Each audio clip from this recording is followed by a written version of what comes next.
This is part 4 of the review. It has problems 12 through 19. So it says identify the equation of the line graph and then prove by converting. So what I want to do is just go ahead and write this equation first.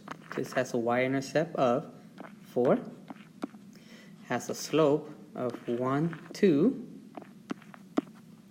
1, 2, 3, 4. So my equation looks like this right now. I'll reduce this and get negative 1/2 x plus 4. And I want to make it look like this.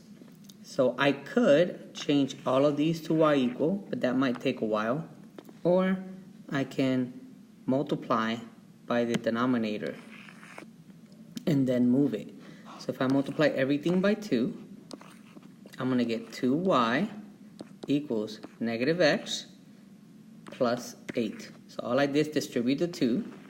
And now I add the x to the other side. And I have 8.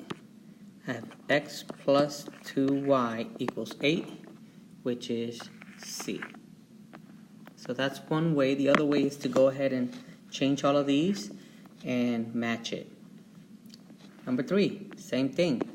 We get the y-intercept form first. This is negative 1 at the y. And to my next perfect point, it's going to go up 1, 2, 3, 4, 5. And over 1, 2, 3. So my equation looks like this right now. So I'm going to multiply by 3. So if I multiply y equals 5/3 x minus 1 by 3, I'm going to get 3y equals 5x minus 3. Then I subtract the 5x from this side. And now I have negative 5x plus 3y equals negative 3. We never want our leading number to be negative. So if I change all of these to positive, to the opposite, it's going to be 5x minus 3y equals 3, which is D. That's just one way to solve slope-intercept to standard. Numbers 14 says, and 15 says, x and y-intercept, to identify the x and the y-intercept. So if we just, we don't have to draw the line here.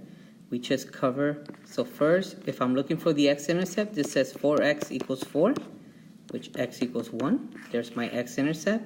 If I want my y-intercept, then I pretend the x is not there, and this says negative y equals 4, so y is negative 4. So I found my x and y-intercept for that one. Same thing here. In class, I was showing you to cover it with your finger. Here, same thing. If you're doing the x-intercept, you pretend that's not there, so you have 12x equals 24. So you divide by 12. X equals 2, so there's your x-intercept. Then when you go do the y, pretend the x is not there, and what you have is negative 8y equals 24. You divide by negative 8, and y is negative 3. So our x and y-intercept are found in that way. Remember to rewind this if you need to see this process. Number 16 and 17, vertical and horizontal lines. They want us to graph these.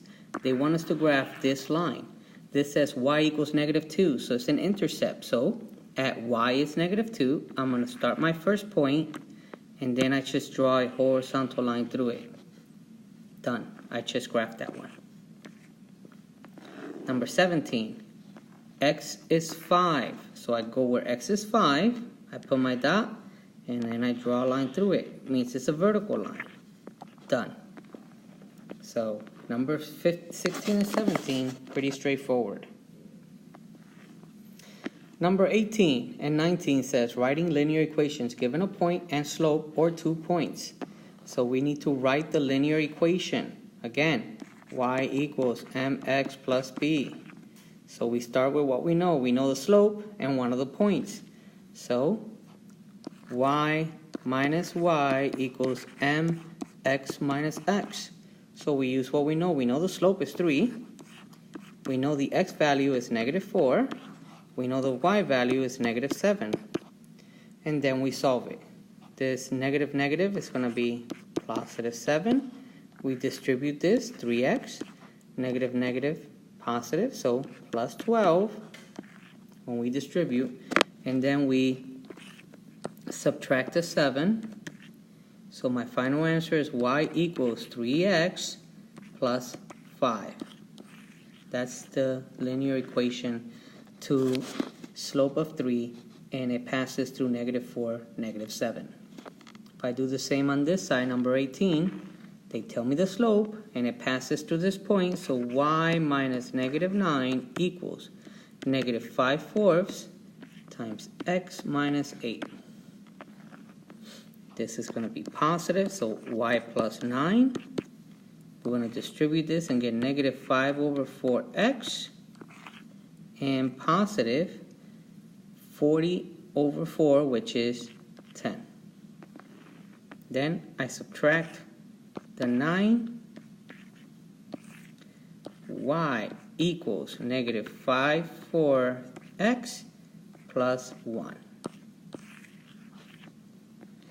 This is the end of this video. And again, if you need to repeat one, just rewind it.